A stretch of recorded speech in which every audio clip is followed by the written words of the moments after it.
Crime in Court. My name is Heather, and this is another episode in the Black Swan trial, Florida versus Ashley Benefield. She was on trial and was convicted for the homicide of her husband, Doug Benefield. We've gone over their backgrounds, how they met, and all sorts of different things. And we've gone through the timeline. What else? The crime scene, photos, and we've gone through pretty much the autopsy. We've gone through all of it. Today's episode is titled Justifiable Use of Force When Is Enough Enough? And this is part one. So we're going to do this in likely two parts. I think we can get it into two parts. And so today, what I want to go through is we've gone over, a lot of the background already. However, and then in the last two episodes, we went through Doug's deposition where he actually admits to many instances of DV. We also saw that he was very antagonistic and defensive and kind of even rude to the person asking him questions. So there were definitely some red flags in his deposition, and that was for Ashley's injunction because she was afraid of him at that time. She thought he might have poisoned her. She was in fear for her life because she had seen that he had been violent. He had several outbursts of violence in the home and often directed at her. So she was afraid of him. And she was trying to get that injunction, stay away order, and that is what the deposition was for. So he admitted to all these things, and then she did get the injunction. They kind of had they agreed to stay away from one another. However, I don't think he held up to that agreement. But anyways, let's. So let me tell you what I want to get through for the next two episodes. So we went through the deposition of Doug, basically admitting to several instances of DV. We're going to now read, and we're going to apply that to the law and read through the motion to dismiss the charges altogether based on the fact that she should have immunity because this was a self-defense. So we're going to read through their motion to dismiss, and then we're going to read through the order from the judge. We know that the judge denied it because otherwise we wouldn't have gone to trial and she wouldn't be convicted at this point. So the judge denied the order. They went to trial, and then she's going to present before trial. She has to basically give a notice to the court saying, we're going to use this battered spouse syndrome defense and notify the court of that. So she does so and provides exhibits, and we're going to go through most of it, maybe not all of it. We're going to probably skim through the order denying the motion to dismiss, but for the most part, we're going to go through a bunch of this. And there's exhibits and lots of stuff galore. So if you please wouldn't mind, hit that like button as we begin. All right, so we're going to start with the motion to dismiss, request for declaration of immunity, and incorporated memorandum of law. Ms. Benefield, by and through undersigned counsel and pursuant to Rule 3.190B of the Florida Rules of Criminal Procedure, Florida statutes, I'm not listing all of those, and Davis versus State, hereby moves for the following relief. 1, a judicial declaration of immunity, and 2, dismissal of instant charges. So basically, I want you to say, yes, my client acted in self-defense, and therefore, once you find that, you can dismiss the charges because she would be immune. As grounds in support thereof, Ms. Benefield submits as follows. History.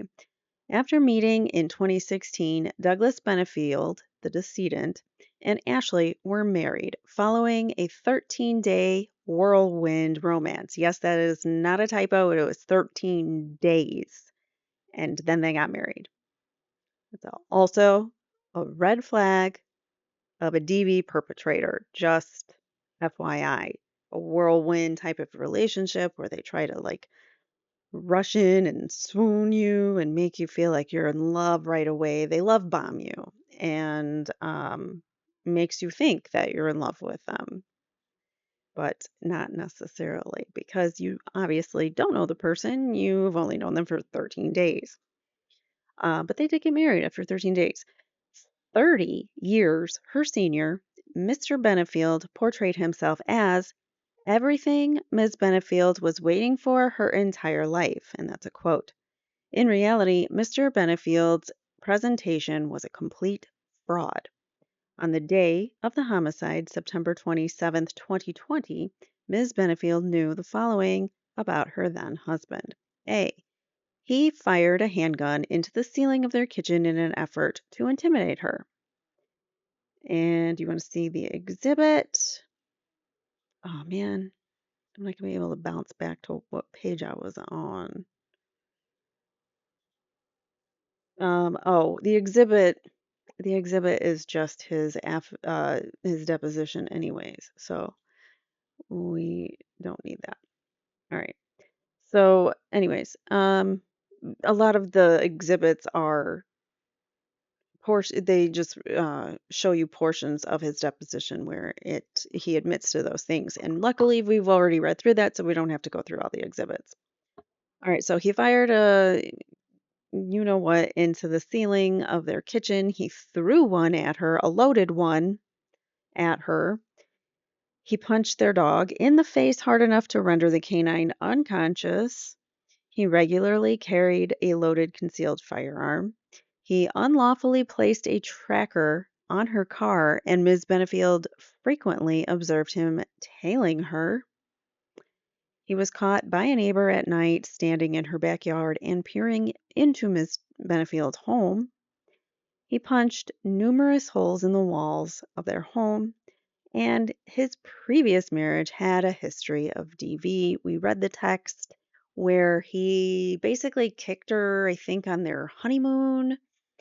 And because he couldn't perform and he got angry at her or something. Yeah, there was like a whole thing about that too. Um, and yeah, he definitely was not so good to his first wife either, or second wife, I'm sorry. His first wife, he said she was crazy, but in his deposition, she didn't sound so crazy. And then he didn't call her crazy in the deposition either, but in other places he called her crazy. Like, oh, it was just a whatever crazy relationship. She was crazy, so I dumped her, whatever. Probably trying to save face, but really, he's crazy. And they do that too. These perpetrators of DV, they like to tell you that their exes are insane and nuts and trying to ruin their lives and all this stuff, when in reality, that's them trying to ruin the ex's life. And you should reverse those words because he's really telling on himself, saying that it's him going after the ex and constantly harassing and threatening and making that person crazy, whatever. I speak from experience. So, yeah, that was my situation.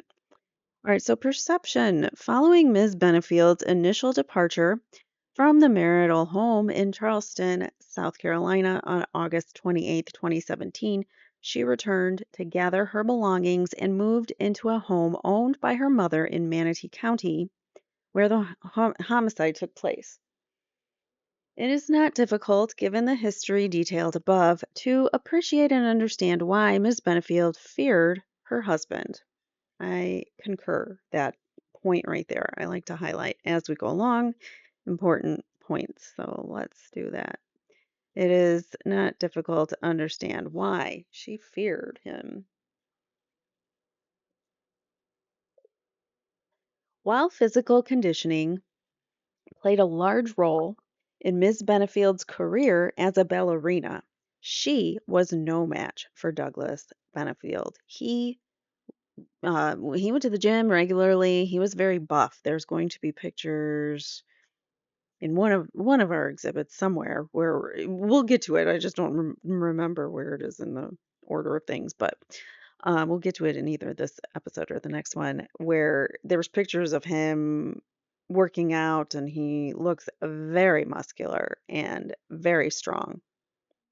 And no matter what kind of conditioning a woman does, uh, upper body building, I mean, usually men would be, a girl would be, even with the upper body, whatever, would be no match for some man who has upper body strength, if you know what I'm saying. So, all right, I think. I didn't say it very eloquently, but anyway, so while physical conditioning played a large role in Ms. Benefield's career as a ballerina, she was no match for Doug. In contrast to Ms. Benefield's life structure, Mr. Benefield was a former naval officer, admittedly skilled in hand to hand combat, who stood 5'9" and weighed 169 pounds and was in prime shape. Oh, here, perfect. There were pictures right there. I believe they're in another exhibit too. But as you can see, he's pretty ripped. And that's in a black and white photo, which I think actually helps accentuate the way that the light shines on his muscles there. All right, so during their relationship, the deceased frequently represented to Ms. Benefield that he worked for government agencies such as the CIA, was a technical expert in advanced classified fields that required a security clearance, and trained with both active and retired special forces in hand to hand and close quarters combat at a secret location in the United States called the Ranch. So, this is what he told her. I'm assuming these things are not true. Otherwise, why is this in here? I think he misrepresented who he was. Moody and unpredictable, he would all too frequently vacillate between calm and rage. Ms. Benefield never knowing what would set him off. This I can absolutely relate to when you have a moody and unpredictable partner and they go off on you constantly yelling and making you belittling you and telling you whatever you did was wrong and you can never do right by them. Yeah, this is one of those walking on eggshell types of things. You are afraid to do anything that might set them off. Like, literally, if I fell asleep watching TV, my ex would be enraged, furious, mad. Like, he could not, I'd get yelled at. It was awful. Like, I'm sorry, bud. I'm tired. Like, what do you, what do you want from me? All right, so moving on. He would often tell Ms. Benefield, "You haven't seen the warrior side of me, and you never want to." That sounds like a threat and something that one might say to control someone, manipulate someone, try to keep them in line. The homicide. On Sunday, September 27th, 2020, the deceased arrived at Ms. Benefield's residence driving a U-Haul truck at approximately 5:30 p.m. Ms. Benefield resided at, oh, I don't want to give off her, oh, I don't think she's there anymore anyway. So she was there with her daughter and mother, Alicia Byers. In the weeks preceding the incident, Ms. Benefield, her mother, and daughter were preparing to move to Maryland. Yeah, so she's not there at that address, so I didn't dox her. Good. All right, so they're preparing to move to Maryland. Mr. Benefield had taken a temporary local apartment and he too was moving to Maryland, although it was made clear to him and he understood the parties would not be cohabitating upon their arrival at the new destination. It is my understanding that the state is saying that he thought that they were getting back together and going to be, you know, fixing things, but this is, definitive. They were not going to be cohabitating together. He could move, I guess, if he was moving to Maryland too. Fine, get yourself your own apartment. We're not living together. Material facts. One, as the decedent arrived, Ms. Benefield, so we're back at the house. He arrives with the U-Haul. He arrives. Ms. Benefield and the minor child were leaving the residence to walk to the neighborhood splash park. So that's Ashley's mother. A brief acknowledgement between them and the decedent took place. So she probably just said, "Hi, bye, we're leaving." Number two, Ms. Benefield was in the garage packing items into boxes. Ashley was. After greeting one another, they engaged in a brief discussion about the pre-staged furniture and boxes in the garage that were ready to be loaded into the U-Haul. So she had furniture ready to go into the U-Haul and boxes, and they were discussing what to do. While the decedent began moving the pre-staged furniture and boxes into the U-Haul, Ms. Benefield started packing items that were in the rear of the garage shelf area. The decedent's mood was consistent with his prior history: happy, hyper, and animated. That almost makes me feel like he might have some kind of personality disorder. I don't, I'm not qualified to say what, but, or any, not qualified to diagnose anybody, but just seems to me like that would be some kind of personality disorder. Hold on. Sorry. The dog is begging for dinner 2 hours at a time, which is annoying to me. And he's going to probably beg for multiple times periodically as I go. So I apologize if you hear loud toes on hardwood. He drags his toenails. All right. So he was hyper, happy, and animated, arms and legs flailing one moment. Then he would become agitated, sullen, and intimidating the next.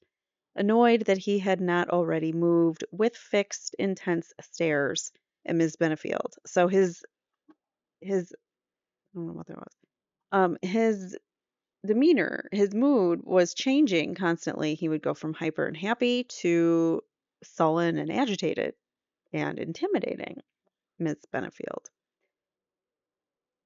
Again, I think that's some kind of a personality, something or other. All right, so a discussion ensued about the order the furniture would be loaded to facilitate Ms. Benefield's belongings being uploaded first, since they would be residing in different residences upon arrival in Maryland. This annoyed the defendant, or the decedent, sorry. I can totally see that. I can totally see that setting, like I can relate seeing something like that set him off if he is a DV perpetrator because again, I speak from experience. Little things would set him off if you questioned the relationship or anything like that, set him off. If there was anything in any way that made you seem like you weren't that into him, set him off, like so in this scenario, it set him off that she didn't want to live with him. She did not want to live with him, and that pissed him off. He was like, "No, I want to. You're my wife, and we should be living together." And that's what he goes into next. So this annoyed the decedent, and he expressed frustration and anger, stating, "It should not be your house, my house. Our arrangement. We are moving together as a family, making a fresh start, but you're dividing us." Because she wants to live separately from him because she's scared of him. And there's reason, buddy. Number six. Things began to escalate immediately thereafter. Ms. Benefield exclaimed that it is time Ms. Benefield began acting like a wife. I'm sorry, Mr. Benefield said that it's time for her to start acting like a wife. Otherwise, he would have to pack her in the pod, an anaerobic, non mobile secondary container ranging in size from 8 to 16 feet and used for storing and/or moving inanimate objects by flatbed truck. So, those pods that you use for moving, which are not meant for people. He threatened to put her in a pod. Okay, guys? For those out there that are saying, she wasn't paid by him, he just treated her fine. He threatened to put her in a pod. Okay. In short, non survivable transportation that Ms. Benefield clearly took as a threat in retaliation for her lack of submission. It was a refrain it was a refrain Mr. Benefield had echoed before on several occasions when he would remark, "If you do not cooperate, I will ship you in the pod and you won't like it because it will be hot and slow. If you're going to be difficult, you are going the slow way to Maryland." Wow. Again, guys who are screaming, "Nah, she's a cold-blooded KI doubleLler." Really? You try being threatened to be shipped in a pod by your husband on multiple occasions, who you know is already violent and aggressive towards you. Number 7, expressing that he then needed to make room in the pod, the deceased was not dissuaded, the deceased was not dissuaded by Ms. Benefield telling him the pod was full and packed to the brim. Instead, he attempted to gain access to the pod but found it locked. He demanded the key, insisting that he needed to make room in the pod. Ms. Benefield denied having the key or knowing where her mother put it. The decedent continued to insist that Ms. Benefield unlock the pod. Like, no, you just threatened to ship me to Maryland in a pod. I'm not going to unlock the pod. You just threatened to put me in there. Why would I give you the key?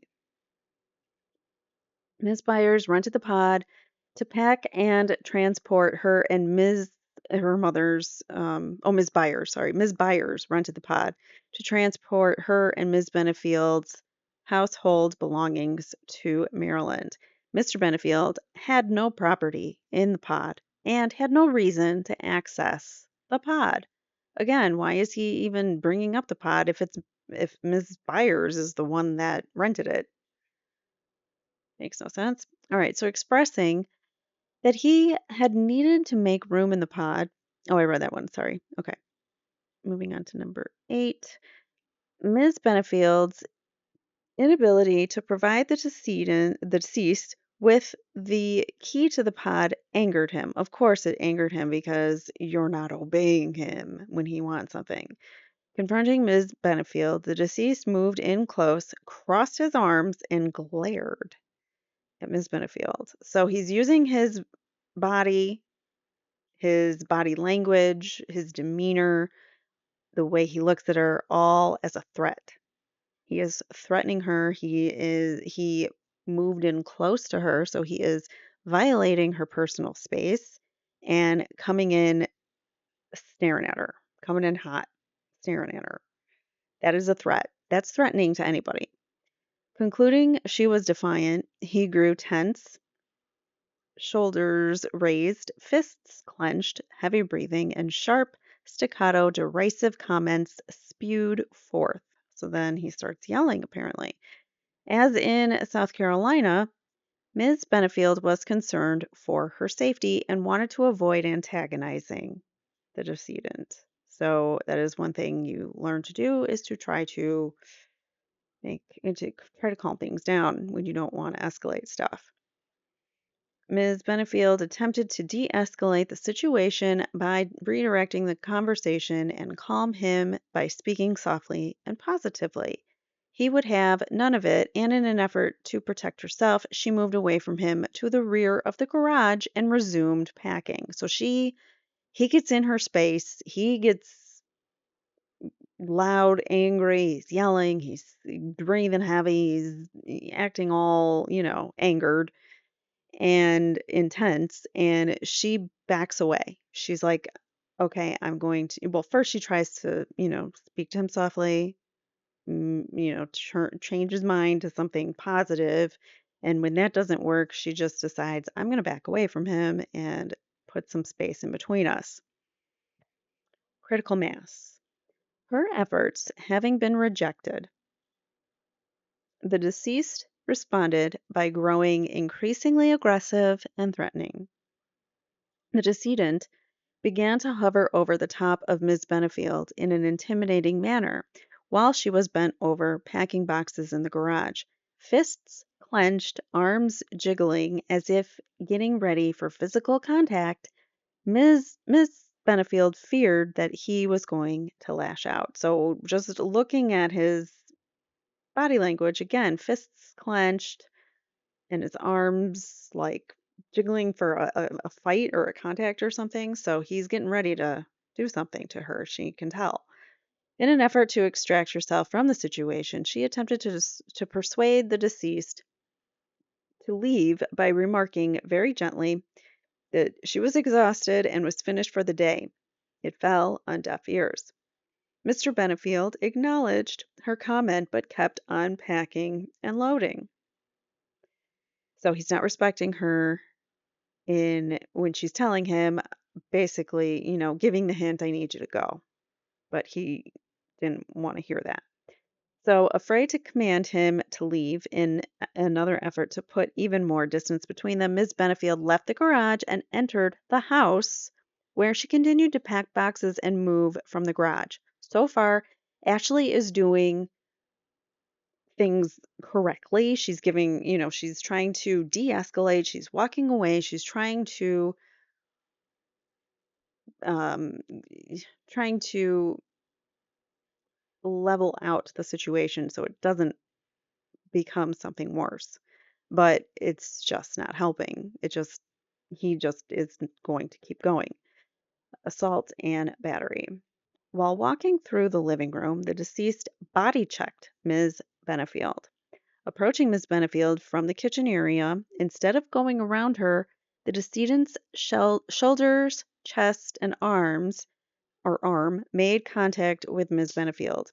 Anxious but nonetheless caught off guard, the contact was sufficient to cause her to lose her footing, stumble, and almost fall. She could not help but notice the decedent was mumbling under his breath and clearly hostile. Scared, Ms. Benefield realized the pattern of contentious behavior toward her was escalating quickly. Again, while in the garage, emphatically exclaiming that she was done for the day and wanted to continue the following day, the deceased, while facing the laundry room, and Ms. Benefield, while facing the opening of the garage, made physical contact, another body check, with Ms. Benefield, while grumbling about the delay and her being difficult because she wants to stop packing for the day. She's being difficult. How? Because she wants to walk away from you and she doesn't want to get into a fight. And she's walking away and wants to have you leave before it turns into what it turned into. With no apology for the contact this time either, Ms. Benefield was then certain that both instances were intentional. Once again, trying to stop any escalation, she apologized to him. And this is a black and white photo, but you can clearly see that there is some marking on her there from the boxes where she was. You can't really see it on this one, but you could see it there. And it's darker. I think better yet, let me circle around it so you can see, hopefully. All right. So you can see that she's got some marks on her side from him body checking her. Who does that to their wife? Where was I? Okay, she apologized to him. Finally, while Ms. Benefield was entering the house from the garage and the decedent was heading into the garage from the residence, the two met in the hall while the decedent was holding a medium-sized assembled cardboard box. Ms. Benefield stepped to the side to her right, and the deceased deliberately drove the box into Ms. Benefield in an upward motion, resulting in considerable pain and scratches to her right side. So that is what that is from, not from the body check. He basically jammed a box into her hip. After again ignoring her entreaties like, okay, last chair, last table, etc. In an effort to rationalize ending the day's activity, Ms. Benefield entered their child's bedroom to show decedent there was little left to pack and move. Standing in the doorway to the child's room, the decedent blocked Ms. Benefield's exit while puffing his chest. Okay, so he blocks the exit, again using his body to prevent her to move. He puffs out his chest, clenches his fist, and glares at her again. So this glare, I'm sure, is like a dirty look. This is like his mean, angry look. And she knows she's supposed to step in line when he gives this look. You know what I'm saying? So that's that look. Trapped and frightened. So first of all, before we get further, they were in the child's bedroom. So the garage is here. And then it's kind of unclear where they enter. Do they enter through the laundry room? Yeah, there is an entry through the laundry room. So they're entering and exiting through this way, through the garage. And that's where he's bumping into her and whatnot. And then they come into the kid's bedroom. This is her daughter's room. And he blocks her right here at the door. So just so you guys can have a visual. All right. So at that point, trapped and frightened, she backed up further into the room to put some distance between them. So he's at the door. She's trying to leave, and she doesn't want to be that close to him, so she backs up and goes further back in the room. But she sensed an attack was imminent. So even though she's trying to put space in between, she realizes that she's in danger. At that point, Mr. Benefield shouted he knew what she was doing and accused her of trying to force him to leave, um, to get rid of him, and that he was not leaving. He could stay if he wanted to. Why is it quoted like this? I don't know. So Mr. Benefield shouted, saying he knew what she was doing and accused her of trying to force him to leave, get rid of him, and that he was not leaving. He could stay if he wanted to and spend the night if he wanted to because he was her husband. Even though you guys are estranged and she's got an order on you. Remaining in burglary with an assault and battery. Momentarily Momentarily rational, the deceased stepped back into the hallway, allowing Ms. Benefield to escape their daughter's room. So she gets out, where she headed down the hall into the living room and towards the front door. So let's go back. We are at living room. Hold on, that's zoomed in so much. Okay, so the front door would be over here through the entry, living room, dining room area. So she leaves the kids' bedroom and enters the living room area to get to get out of the house. All right. Where she headed down the hall into the living room and towards the front door. Right behind her, the deceased grabbed Ms. Benefield by the left hand. So again, now he's getting physical. Again, he grabs her, yanks her back, stopping her from her effort to leave the residence, shouting, "Where do you think you're going?" Moving around her so that his back was to the front door, he once again aggressively confronted her, thereby blocking her path to the front door. So he is now, this is what, the second, third time he's used his body just to get into her space and intimidate her, and now he's blocking her exit. while wagging his finger in her face and exclaiming, "You can't leave me." Ms. Benefield found the strength to then tell him outright, "I am done. You need to leave now." Her command was ignored, which at that point rendered the decedent's status to that of a burglar. So at this point in time, she's told him, "You need to go. You don't live here. You need to go." So at this point in time, he is no longer welcome on her property. Now terrified, Ms. Benefield braced for what she believed would be certain physical impact. Her instincts were correct. Raising his right hand with a closed fist, the decedent drove his knuckles at the second joint into the left side of Ms. Benefield's head. So he took his knuckle and was like rubbing it, jamming it into her temple, into the side of her forehead. Yeah, her temporal area face, which is why she doesn't have a black eye for all those people that are like, why doesn't she have a black eye? Because DV perpetrators know how to injure their victims and where to injure their victims so it's not visible to everybody. And by doing that, that's going to hurt her, but it's not going to leave a mark.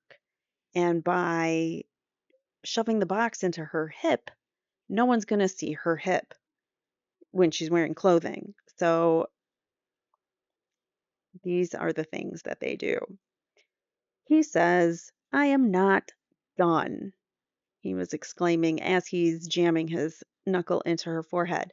The impact resulted in a sharp, numbing pain which caused Miss Benefield to stumble to her right side, after which she fled to her bedroom. So now she's moved into her bedroom, which I believe in her closet here she had her firearm and she went to grab that in the commotion.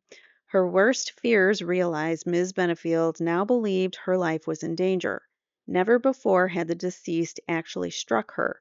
In the past, he psychologically aided her and sought to intimidate her by, among other things, holding her against her will, punching holes in the wall, harming their domestic animals, and shooting and throwing guns in the house. But this was different. Any restraint he had been abandoned as she entered. So he was not holding back at this point. He was angry and he was going to let her know he was angry. As she entered her bedroom, Ms. Benefield swung the door behind her in an unsuccessful effort to close it. The door remained ajar. Here is a it's a black and white photo of her eye, but this is the eye that he was jamming. I think the side that where he was jamming his knuckle into her eye. So she might have some swelling here, but but no black eye, and that's why. As she entered her bedroom, the door was still ajar. A life or death decision. In the west corner of her bedroom was a laundry basket and a cloth storage bin, which rested on top of the laundry basket. Inside the storage bin was a firearm that was legally owned by Ms. Benefield. Ms. Benefield retrieved the firearm just as she simultaneously heard the unmistakable sound of the door bounce off doorstop. She turned and saw the decedent in the doorway to her bedroom with a fierce scowl. Pointing the firearm at the deceased, she nervously ordered him to stop. The deceased did not stop. Rather, he postured like a mixed martial arts fighter, which he had hand-to-hand combat training. So he was blading, hands parallel with his chest and shoulders, and moving his hands and arms in a circular motion. And he advanced towards her doing that. So this was his mixed martial arts, whatever, wah, you see in TV. So now, terrified and believing that she was about to suffer great bodily harm, she sees this man coming at her. She sees he's angry. He's already touched her multiple times and he's not letting her leave. So, what else is she to do at this point? Now terrified and believing she was about to suffer great bodily harm, if not death, she fired the weapon. The deceased, undeterred, continued advancing. So she shot him once, and he's like, "Oh, I'm just gonna keep coming at you." I think he was in a serious, like, manic rage or something. I don't know. Miss Benefield, in fear for her life, frantically moved in an effort to put more distance between them. Still, she did not stop coming toward he did not stop coming toward her, and she continued firing. In what seemed like slow motion, she saw the deceased's legs go up in the air as if his feet slipped out from under him and he fell backwards. Probably like the pressure made him go flying backwards. And that is probably how he got the injuries to his legs, because there's um, entrance wounds to his legs where supposedly the shots got him.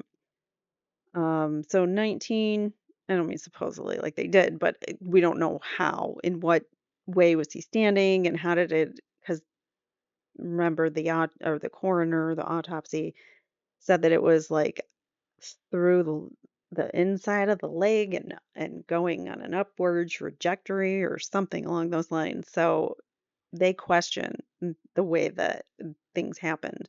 But if she's saying that the first shot like sent him backwards where his legs went flying up in the air, or the first couple shots did, then it's not unheard of for him to go flying backwards and his feet up in the air.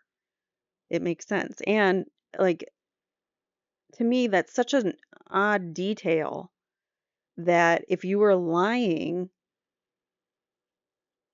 you wouldn't think of that. Like, you wouldn't make that up, if you were lying and saying, if you really like did it in cold blood, but you were trying to say it was an accident, then why even bring that specific detail to mind? Like, that's a memory that she had. She saw that in her mind when she gave the recollection of what happened. That's what I'm getting at. Like, it seems that way to me.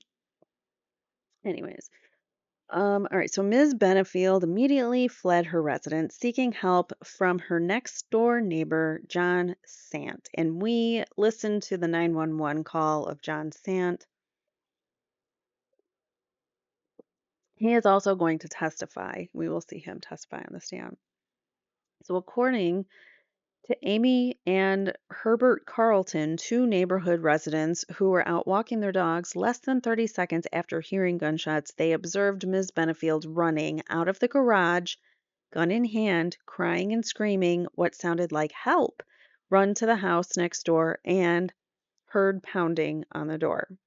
I'm sure she didn't say it like help, but I'm sure it was much more frantic than that. Memorandum of Law. In Dennis versus State, the Florida Supreme Court acknowledged the vehicle for bringing a request for a declaration of immunity from prosecution for the use of deadly force was a motion to dismiss pursuant to Rule 3.190B of the Florida Rules of Criminal Procedure.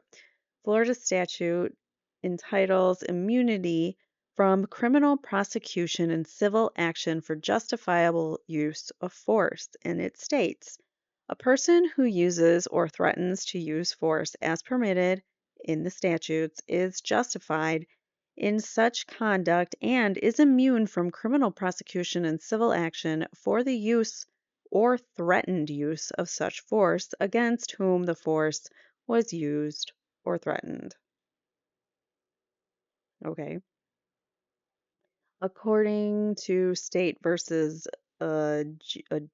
Agito, stand your ground defense properly invoked by motion to dismiss. The burden of weighing the evidence in stand your ground hearings is placed squarely upon the trial judge's shoulder.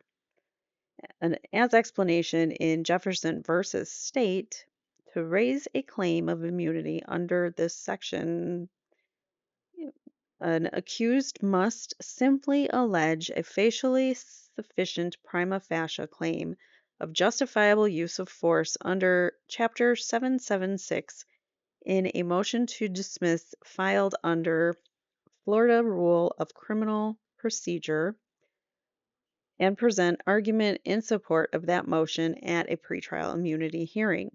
Further clarifying the required procedure, the Jefferson Court went on to state the trial court is then to determine whether, at first glance and assuming all facts are true, the alleged facts set forth in the motion support the elements of self defense. So, do the things that were put forth in this motion, do they support elements of self defense?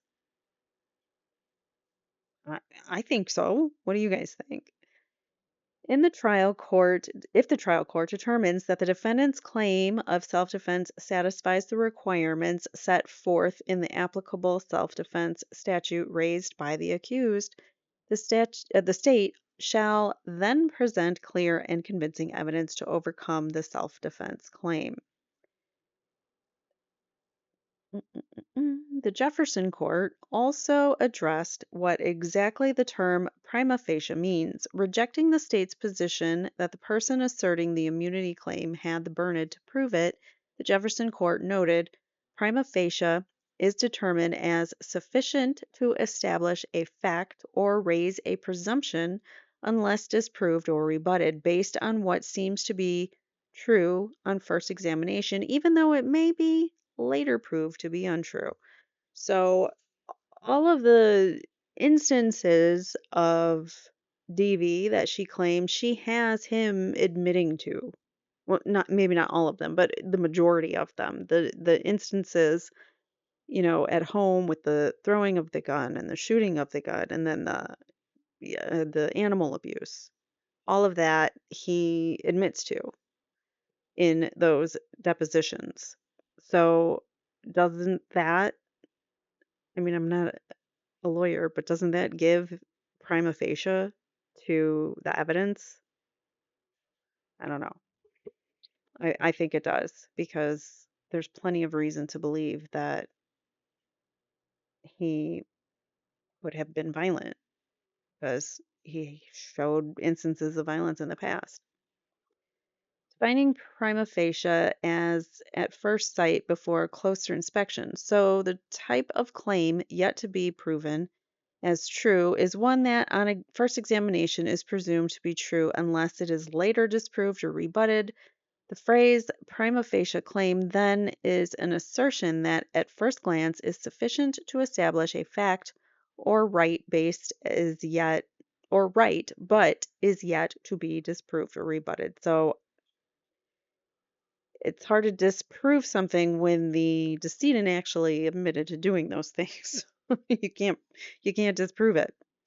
According to Florida statute, upon the recitation of prima facie claim by the defense, the burden of persuasion is shifted to the state to refute by clear and convincing evidence that the defendant is not entitled to immunity. So it's on the state. The burden of persuasion is shifted to the state to say that they're not immune. In the criminal prosecution, once a prima facie claim of self defense immunity from criminal prosecution has been raised by the defendant at a pretrial immunity hearing, the burden of proof by clear and convincing evidence is on the party seeking to overcome the immunity from criminal prosecution provided in subsection 1. In Peterson versus State, the appellate court held that factual disputes do not defeat a criminal defendant's motion to dismiss predicated upon immunity under the statute. The state's mere filing of a traverse that raised factual disputes, the court in Peterson concluded was not sufficient to deny a defendant's motion. The second district was cautioned or has cautioned trial courts. So one of the higher courts is cautioning the lower courts to remain mindful that the legislature has placed a heightened burden of proof on the state, not the defendant, for stand your ground proceedings. So they did have a stand your ground hearing, and it was, obviously denied. The judge in this case denied her stand your ground, which meant she was trying to get immunity. So she was given that.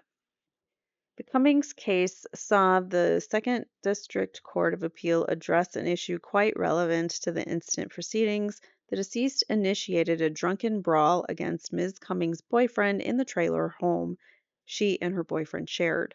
Acknowledging that burglary is a forcible felony as it relates to a claim of immunity, and analyzing Florida statutes as it relates to remaining in, that's that term that uh, he said before. So basically, because you, I guess, told them to leave, but they remain in your home, the court concluded the deceased having committed a battery upon Mr. Cummings' boyfriend. So because she remained in the home, or he remained in the home, she had immunity, or he no. Is that what it's saying? I don't know. I'm confused. Acknowledging that burglary is a forcible felony as it relates to a claim of immunity, and analyzing Florida statutes as it relates to the remaining in, the court concluded the deceased having committed a battery upon Ms. Cummings' boyfriend, his invitation to remain in the trailer was implicitly withdrawn as a matter of law. So his invitation to stay in that trailer is revoked when he becomes a batterer, if that makes sense. So because he started to assault A and B her, um, his invitation is rescinded for that residence, and she has every right to defend herself. And that's what the courts had um, come up with there. So, granting the accused's writ of prohibition, the Jefferson court, feeling compelled to acknowledge the circumstances wherein the state found themselves without sufficient evidence to rebut the claim of immunity, said the following: We are mindful that there will be situations where the accused is the only available witness to the events leading to an act that is claimed to be justifiable use of force. This may result in great difficulty for the state to overcome the accused's prima facie claim by clear and convincing evidence, but our result here is mandated by the text of section whatever, blah, blah. So it seems like there's not like the burden to overcome to gain that immunity doesn't seem very high. If this person starts to assault you, their invitation to your home is rescinded once they start physically hurting you. Therefore, you can take matters into your own hands if you need to protect yourself, is what that means to me. Florida statute entitled Use or Threatened Use of Force in Defense of Person specifically states a person is justified in using or threatening to use deadly force if he or she reasonably believes that using or threatening to use deadly force is necessary to prevent imminent death or great bodily harm from him or herself. I mean, is she not fearful that she's going to be harmed by him when he won't let her leave? He's in her face. He keeps physically getting into her space and physically assaulting her. What else is she supposed to do? Honestly, I don't know what else she could have done. Or to prevent the imminent commission of a forcible felony. A person who uses or threatens to use deadly force in accordance with this subsection does not have a duty to retreat, and has the right to stand his or her ground if the person using or threatening to use a deadly force is not engaged in a criminal activity and is in place where he or she has a right to be. So she had a right to be there. She wasn't engaging in anything criminal. And I believe that this statute applies to her. I don't understand why it didn't work in her favor. We'll read through the decision and maybe that'll help us. Um, this is almost done. So the determination of whether the use of force is justifiable under section blah blah is to be made in accord with the objective reasonable person standard by which claims of justifiable use of deadly force are measured. The question under the objective evaluation of the defendant's conduct is whether, based on the circumstances as they appear to the defendant, a reasonable and prudent person situated in the same circumstances and knowing that the defendant knew would have used the same force, knowing what the defendant knew. So she knew all the things, all the situations prior to that moment in time where he had been violent or threatening. She has knowledge of this. She has knowledge that he often walks around with a loaded gun, that he threatens her with a loaded gun. He threatens to put her in the pod. So she had every reason to believe that he might have done something to her to really hurt her that night, I think. And even if they're empty threats, he's still threatening her. How is she supposed to know if they're empty or not? So she doesn't know if they're empty or not. So her mindset is that he is dangerous. He's going to put her in a pod. He's going to ship her to Maryland in a pod where there's no air. Um, yeah, that's what he planned to do. Or at least he told her he was going to do that. Um, all right, so in Jefferson, the Second District Court of Appeals addressed the significance of the statutory phrase requiring a defendant to raise a prima facie claim of self defense immunity and noted the following: utilization of raised coupled with the aforementioned ordinary meaning of prima facie claim yields clear textual support that the legislature did not intend the person asserting stand your ground immunity to first prove that prima facie claim of self-defense. Instead, the text indicates that the legislature intended that the person that bring bring that yet to be disproven prima facie claim of defense to a pretrial immunity hearing for the trial judge to determine at first glance if all elements required to demonstrate the particular self defense statute are present. This is like the biggest run on sentence. This is confirmed by the legislature's refusal to prescribe an evidentiary burden of proof to the person asserting immunity and in the stand your ground hearing. Nevertheless, and as noted in Jefferson, a defendant is still required to allege a facially sufficient prima facie claim of justifiable use of force under Chapter 776 in the motion to dismiss filed under Rule 3190B and present argument in support of that motion at a pretrial immunity hearing. Accordingly, Ms. Benefield must allege specific facts that show or tend to show that she, 1, used deadly force, 2, that she reasonably believed that such conduct was necessary to prevent either the loss of her life or great bodily harm, or the imminent commission of a forcible felony. So, what, like if he was going to throw her into a pod or something? Florida statutes entitled forcible felony specifically includes the crime of burglary. Oh, so even just burglary. Him being considered a burglar in her home because she said, you need to leave now. That's enough.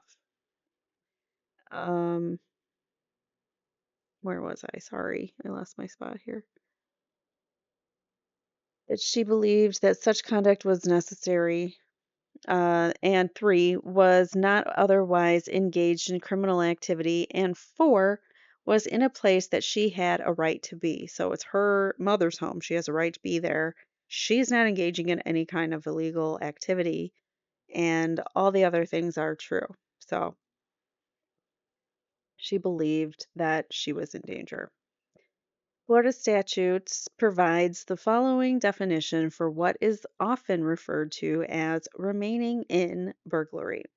Notwithstanding a licensed or invited entry remaining in a dwelling, structure, or conveyance after permission to remain there has been withdrawn with the intent to commit an offense therein or commit or attempt to commit a forcible felony as defined in said statute. So basically, I think it's pretty clear that he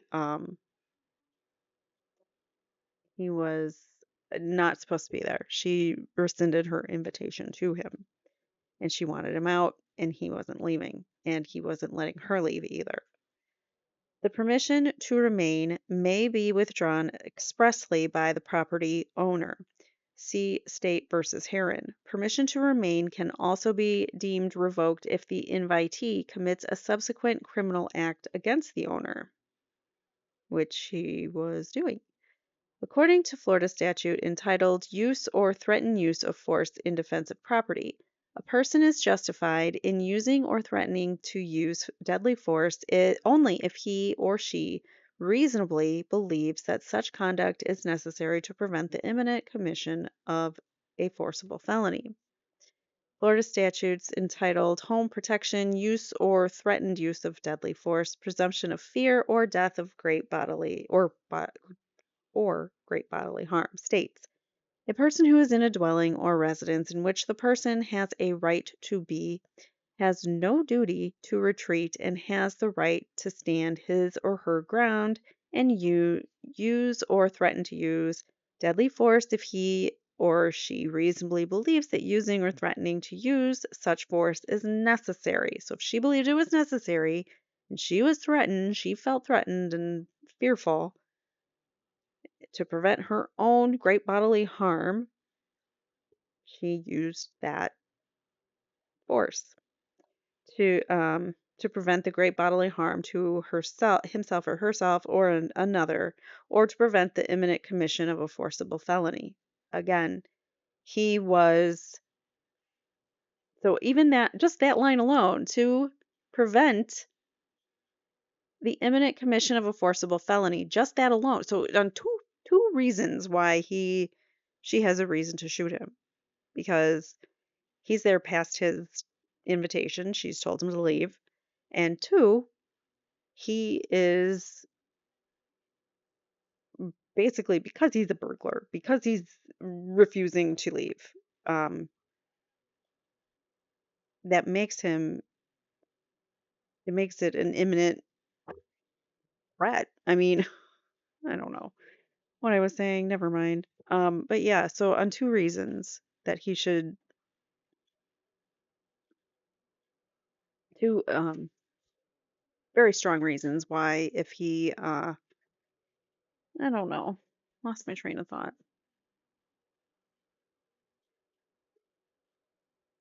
What I meant. So she felt that it was necessary to prevent harm from herself. So that's one reason why she could. And the other reason is because simply just the fact that he was there past his invitation is another reason why. So there's two prima facie reasons, if I'm saying that in the right way, why the judge should throw this out, dismiss the charges, and give her immunity for standing her ground defense. But for some reason, they did not do that, which just baffles my mind. Why are we prosecuting people for reasons not, we're just over prosecuting people in this country, in my opinion. If Ms. Benefield was in a dwelling residence in which she had a right to be, she had no duty to retreat and had a right to stand her ground and use force, including deadly force, if she reasonably believed that such conduct was necessary to prevent imminent death or great bodily harm to herself or the imminent commission of a felony listed in said statute against her. So if there was a felony against her, she can react. Something is going on. My Twitter account is blowing up. All right, so wherefore Ms. Benefield, having raised a prima facie claim of justifiable use of deadly force, prays the court entertain an evidentiary hearing at which the state is tasked with the burden of establishing by clear and convincing evidence that the deadly force she was compelled to use was not justified. So the state needs to say, the state is tasked with the burden to say that she was not justified in using that force. So that's that. I'm not going to go through all of the exhibits with you here. What I do kind of want to do, um, I want to save the majority of this motion for part two, but let's kind of read through a little bit of this before we, because I know it's going to be a longer one than if, so that's why I kind of want to break this order up. So this is the order denying the defendant's motion to stand your ground, or motion to dismiss, sorry, which is using the stand your ground immunity defense. So in this matter, came before the court for hearing on July 6th and 7th, 2023, on the defendant's motion to dismiss request for declaration of immunity and incorporated memorandum of law filed February 1st, 2023, the motion or defendant's motion. Assistant State Attorneys Suzanne O'Donnell and Rebecca Friel represented the state of Florida. Neil Taylor represented the defendant. All attorneys, parties, and witnesses appeared in person before the court. Having reviewed the defendant's motion, received evidence, heard the argument of counsel, and considered the applicable Florida statutes and relevant case law, and otherwise being duly advised in the premises, the court finds that the state has proven by clear and convincing evidence that the defendant is not entitled to court-ordered immunity from prosecution pursuant to a bunch of statutes and denies the defendant's motion to dismiss and request for declaration of immunity. So there you have it. She denies it. We knew that. The court found that the state has proven that she shouldn't be immune. So we'll see what she says in her findings. Florida Stand Your Ground Law, Chapter 2000 or 2005 to 27. I don't know how you say case law stuff. Laws of Florida became effective October 1st, 2005, and made substantive and procedural changes to Chapter 776, which codifies Florida's statutory law of self-defense. The 2005 modifications and additions to Chapter 776 were colloquially summarized as Florida Stand Your Ground Law.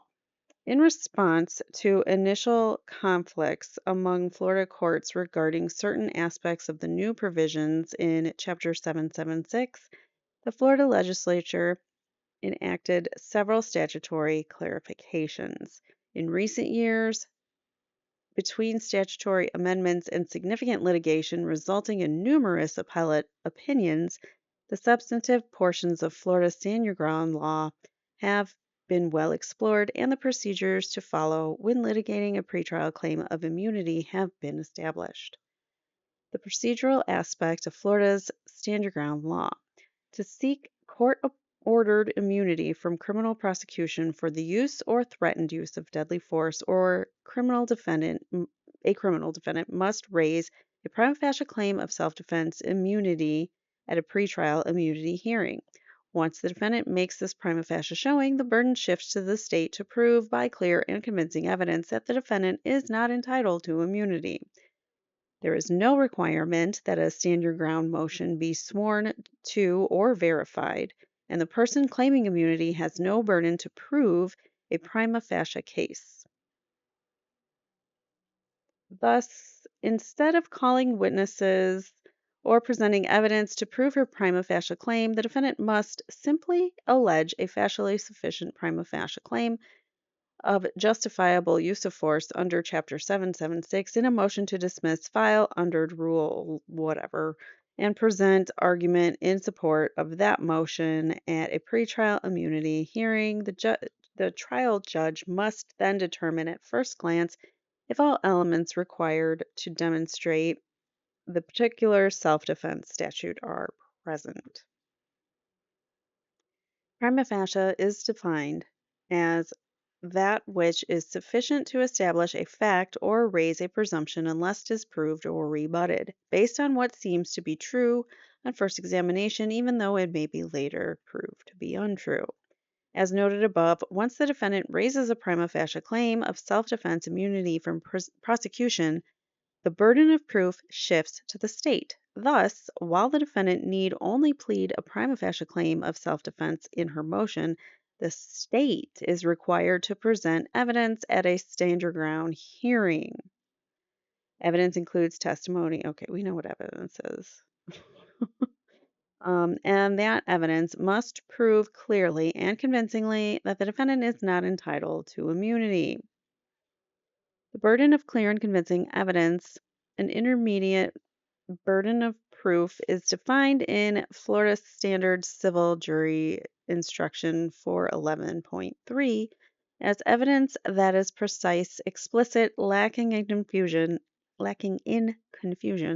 and of such weight that it produces a firm belief or conviction without hesitation about the matter in issue. The Florida Supreme Court has further explained that clear and convincing evidence requires that the evidence must be found to be credible, the facts to which the witnesses testify must be distinctly remembered, the testimony must be precise and explicit, and the witnesses must be lacking in confusion as to the facts in issue. Evidence must be of such weight that it produces in the mind of the trier of fact a firm belief or conviction without hesitancy as to the truth of the allegations sought to be established. That was a long one. Went on to the next page. All right, so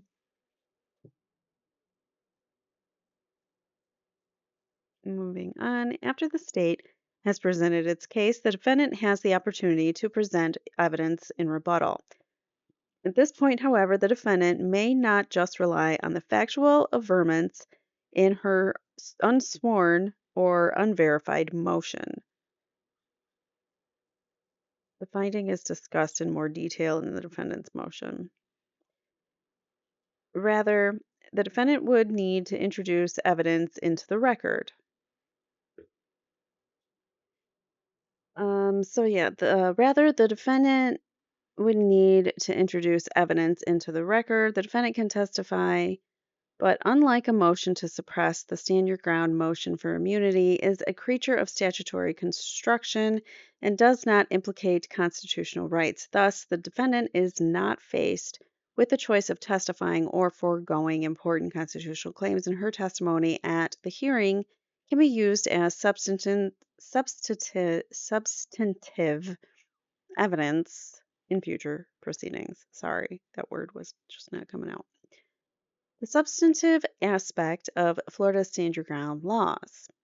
Immunity from criminal prosecution for justifiable use of force. If Ashley Benefield used force as permitted in Florida statutes, she is justified in such conduct and is immune from criminal prosecution for the use of such force. This next one, use of force in defense of a person. Ashley Benefield would be justified in using deadly force against Doug Benefield if she reasonably believed that using such force was necessary to prevent imminent death or great bodily harm to herself or to prevent the imminent commission of a forcible felony. If Ashley Benefield used deadly force in accordance with this subsection, she did not have a duty to retreat and had the right to stand her ground if she was not engaged in criminal activity and was in a place where she had the right to be. Home protection, use of deadly force.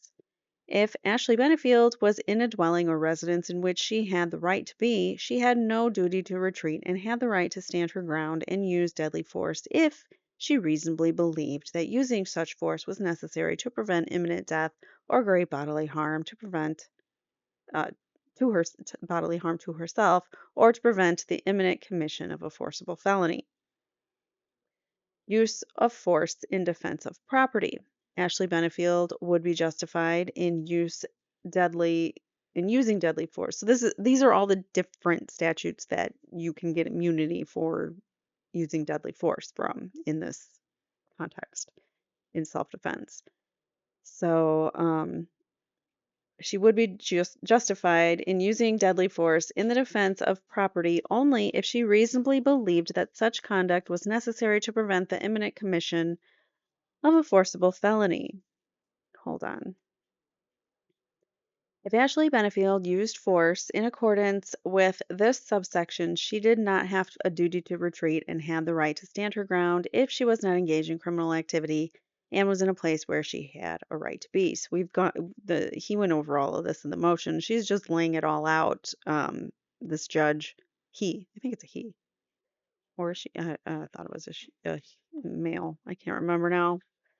I'm doing too many cases at once. So hold on. Um, what was I saying? Sorry, my dog keeps pacing and it totally like drags me out of my of focus and it's one of those things that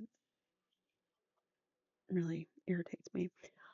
Forcible felony. I don't remember what I was saying. Forcible felony means homicide, manslaughter, battery of an intimate nature, burglary, kidnapping, aggravated assault, aggravated battery, aggravated stalking, and any other felony which involves the use or threat of physical force or violence against any individual.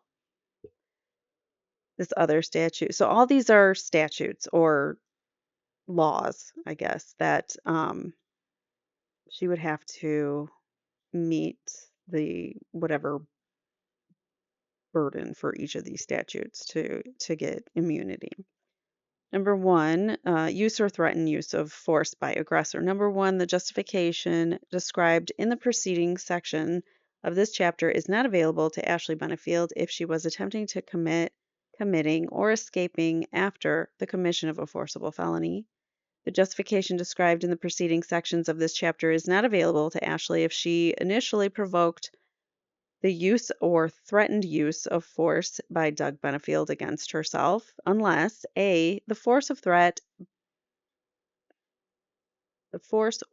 of force, sorry, by Doug Benefield was so great that Ashley Benefield reasonably believed that she was in imminent danger or of death or great bodily harm, and that she had exhausted every reasonable means to escape such danger other than the use of force, which is likely to cause to cause death or great bodily harm to Doug Benefield, or B, in good faith, Ashley Benefield withdrew from physical contact from Doug Benefield and indicated clearly to Doug that she desired to withdraw and terminate the use of threatened use of force, but Doug continued or resumed his use of threatened use of force.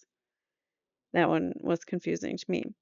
In addition to the statutorily established elements above, the second DCA has, has explained that when a court considers the evidence, an objective standard applies, and the trial court must determine whether, based on the circumstances as they appeared to the defendant, a reasonable and prudent person situated in the same circumstances and knowing what the defendant knew would have used the same force as did the defendant. The appearance of danger must have been so real that the reasonably cautious and prudent person under the same circumstances would have believed that the danger could be avoided only through the use of force. She tried to leave his space. Even though it's her home, she tried to leave his space multiple times, and he kept coming at her. What else is she supposed to do? I don't understand.